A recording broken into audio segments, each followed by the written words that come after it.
Maruti reported a strong set of numbers for the fourth quarter. The automaker reported a 19% revenue growth in Q4. Margins improved for the third consecutive quarter. It also announced capacity addition of 1 million units through its internal accruals, funded via internal accruals.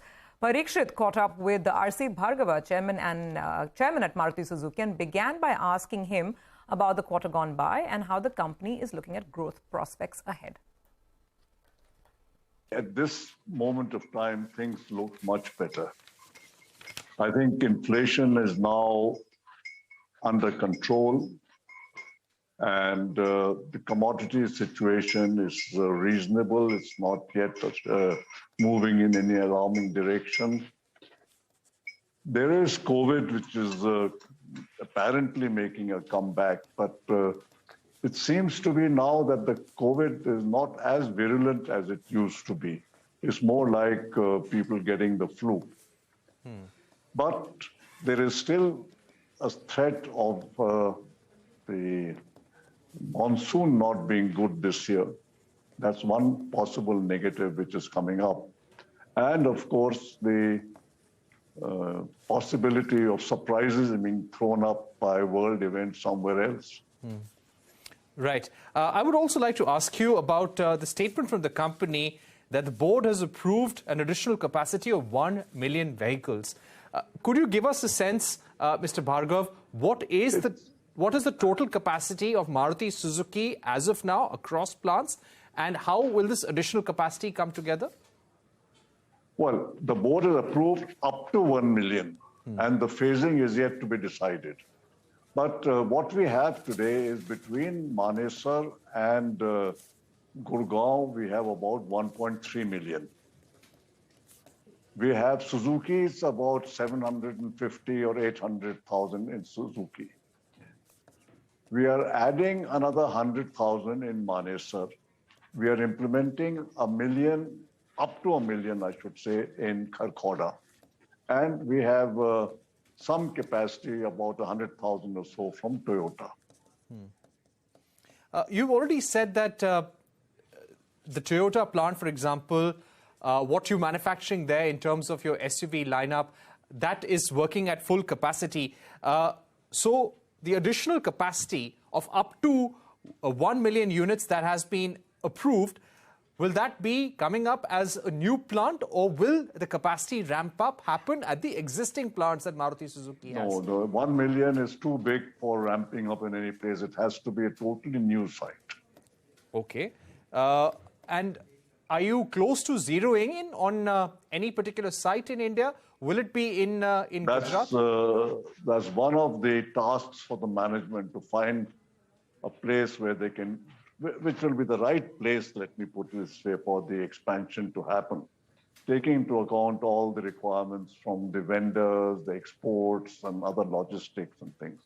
Is one of the tasks they have to do, and that they have to find the land quickly also, because we don't want to spend too much time looking around for land and starting work.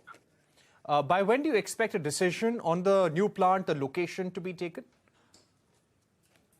Depends on the site. I mean, we have to see where they find what they decide to be the right site. Because there are many considerations, techno-economic considerations, that go into finding an appropriate site for putting up a plant of this size. You know, 1 million is just about the largest size production which happens at any one site anywhere in the world. You want to launch about 6 EVs till 2030. Would you like this new plant to cater to electric vehicle productions in a big way? Would you like it to be close to the battery manufacturing plants that Suzuki has set up? You know, these are questions which these experts who will select the site will have to deal with. Okay. Mr. Bhargav, that's their job. This is one of the issues that I'm sure they will consider. Right. Mr. Bhargav, I'd also like to ask you about the production loss. You said that the production loss due to the chip shortage was around 170,000 units in FY23. Yeah, correct. How is the chip situation right now? What is the visibility like? Do you expect the production loss to continue in this quantum in FY24? No, we think FY24 will be better than FY23.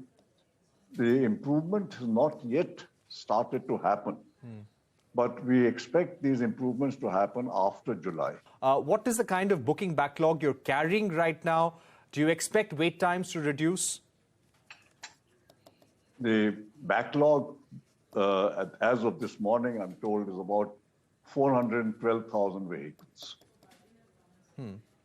And part of this is because of, or a large part of this is actually because of some electronic component or the other. The semiconductor issue is the major cause of the problem.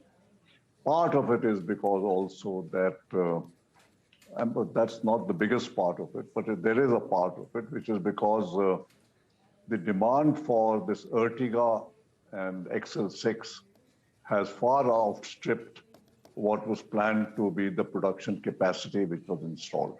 Do you expect further decline in sales for the entry-level cars for the commuter?